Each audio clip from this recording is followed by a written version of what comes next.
আসসালামু আলাইকুম। এরকম মজাদার বিফ তেহারি কীভাবে রান্না করলাম চলেন দেখে আসি। এর জন্য আমি এখানে পোলাও চাল নিয়েছি, এখানে 1.5 কেজি পরিমাণ নিয়েছি এবং গরুর মাংস নিয়েছি 1 কেজি পরিমাণ। এর মধ্যে আদা রসুন বাটা দিয়ে দিচ্ছি এবং পেঁয়াজ আর রসুন কুচিও সাথে দিয়ে দিচ্ছি। এরপরে এর মধ্যে আমি গরম মশলা আস্ত দিচ্ছি, এটা একটু ফাটিয়ে দিলে খুব ফ্লেভারটা ভালো আসে।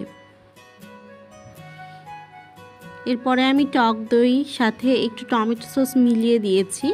এরপরে লবণ, মরিচের গুঁড়া, জিরার গুঁড়া, ধনিয়া গুঁড়া এবং রাঁধুনি বিরিয়ানি মশলা আমি একটু দিয়েছি এবং সাথে একটু তেল দিয়েছি। এটা সরিষার তেল আমি ইউজ করেছি, যেহেতু পুরো রান্নাটা আমি সরিষাই করব। এবং সিটিতে দিয়ে দিলাম। এখানে আমি 5 থেকে 6